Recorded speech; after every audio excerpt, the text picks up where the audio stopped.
Candidato, mudando um pouco de assunto, falando sobre a avaliação do governo Bolsonaro. Nesses quase 2 anos de gestão, muito se falou das polêmicas geradas pelo próprio presidente, das crises que ele mesmo teria criado para ele, né, para o governo dele. Como o senhor avalia essa questão, a postura do presidente e a relação do Bolsonaro com os chefes dos outros poderes? Do Congresso, Senado, da Câmara e também do STF. Nesses 2 anos foi comum a gente ver aí relacionamento um pouco conturbado e um pouco tenso entre eles. Na verdade, a presidente Dilma também tinha, né? Brigou com o Eduardo Cunha, depois brigou com o Rodrigo. Enfim, todo mundo tem esse relacionamento. Os poderes no Brasil, eles têm que ser harmoniosos. Mas tem os seus conflitos, tem os seus desentendimentos. O que mudou foi o estilo do presidente da República. Nós tivemos um Lula, um Fernando Henrique antes, um Lula, um Dilma, cada um com o seu estilo de relacionar com os poderes. O Michel Temer, por ser um pouco mais politizado, presidente de partido, já tinha sido presidente da Câmara, já vem com mais estofo para se relacionar com os poderes. E o Bolsonaro, na verdade, a proposta dele, isso ninguém pode ignorar, ele veio fazer uma mudança radical no comportamento da classe política brasileira. Então vai agradar uns, vai desagradar outros, mas ele está cumprindo fielmente a sua proposta, né?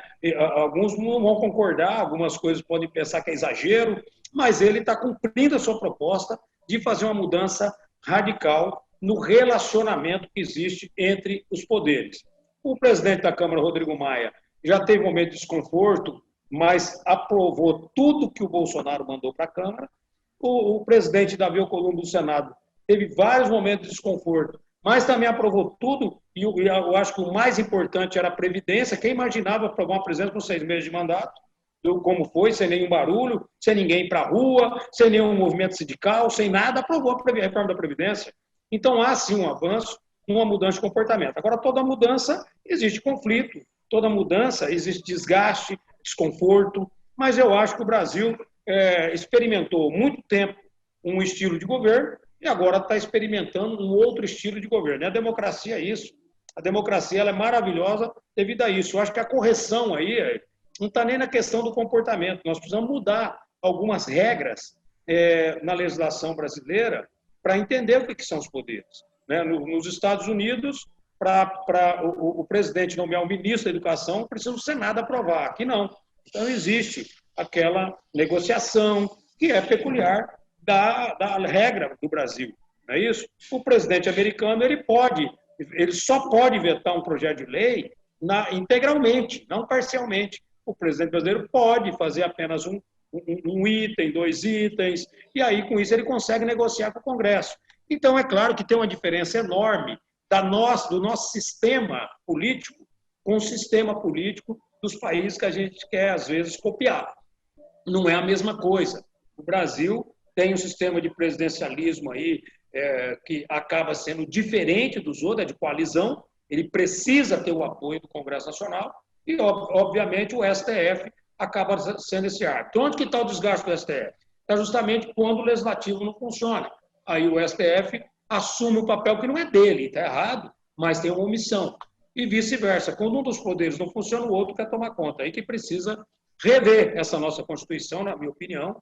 Ela deixou de ser uma Constituição firme e uma Constituição. E qualquer brasileiro que precisa entendê-la, precisa contratar um advogado constitucionalista, significa que a nossa Constituição não é boa. Ela precisa melhorar em termos de transparência, de simplificação e de eficiência.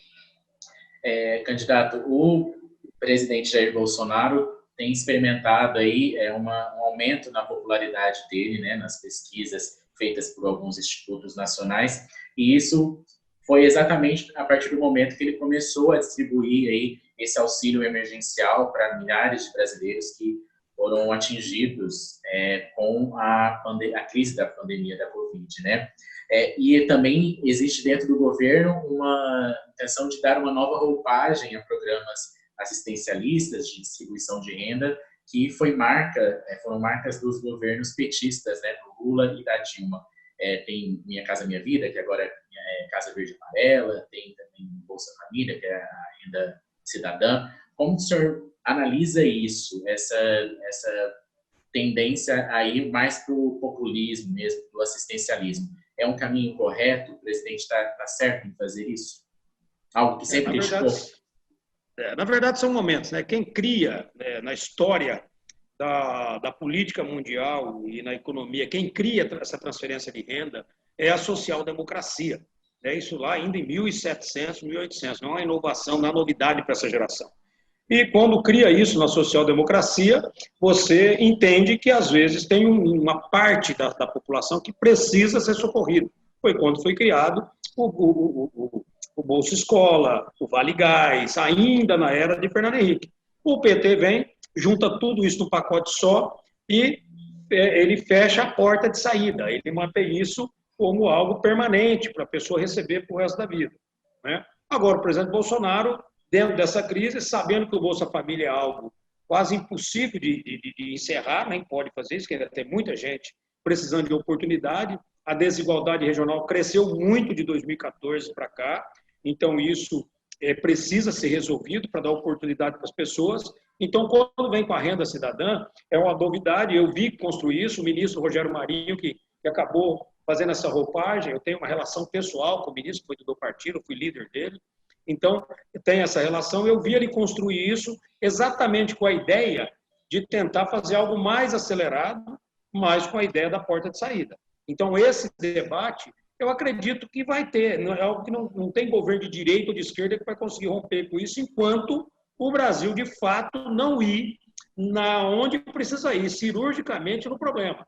Ou seja, reduzir a desigualdade social, criar uma nova classe semi-média ou média brasileira, né? Nós temos aí milhões de pessoas. Vou dar um exemplo do agro para você de novo.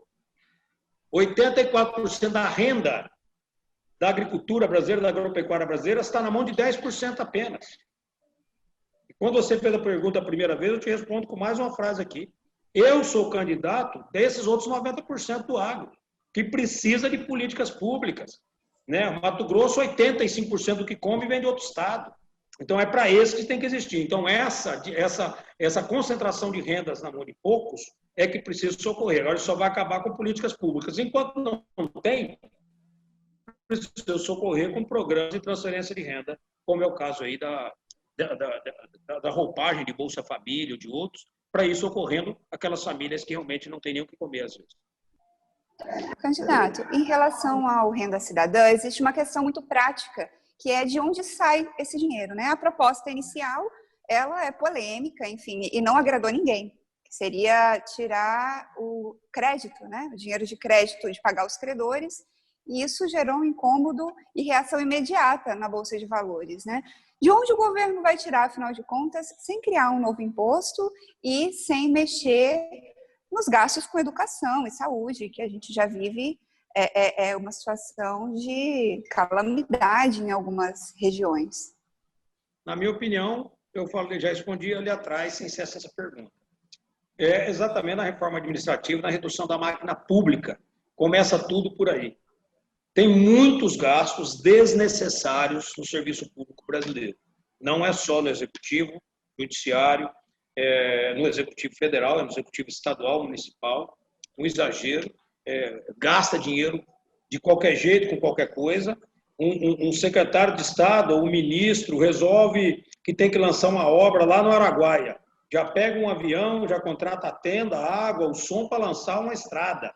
Aí eu quero fazer uma visita na obra. Só essa estrutura de viagem, só nessa viagem que eu te falei daqui para o Araguaia, para lançar uma obra, já gastou, brincando aí, 100, 150 mil reais.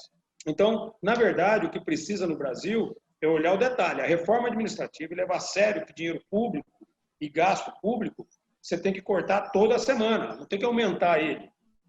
O empreguismo, tudo isso que existe na reforma dessa máquina que precisa. Eu sempre dou o mesmo exemplo. Por que você tem uma estrutura enorme do IBAMA no Estado e uma estrutura enorme da SEMA no Estado? Para atender o mesmo produtor, o mesmo dono de posto de gasolina, o mesmo dono de empresa, de indústria, para fazer o mesmo serviço. Por quê? Por que não faz uma cooperação técnica? Por que de fato não se resume nisso e corta pela metade os gastos que está aí? Então, se você for somando as continhas, sobra dinheiro para atender os mais pobres, para atender os programas que realmente precisa. para poder ajudar o Brasil a sair dessa carga pesada. É um caminhão carregado até a tampa, que quer andar na mesma velocidade na reta e na subida. Não vai andar. Na subida ele vai andar mais devagar, capaz até de dar ré. Isso que acontece com o país. Precisa cortar o tamanho dessa máquina. A máquina é grande. Deu um exemplo legislativo na economia de 5 bi. Você imagina pegando todos os setores. Só de aluguel, André, só de aluguel. Em 2017 para 2018, o governo federal pagou 2 bilhões de reais. E muitos desses prédios ficaram fechados.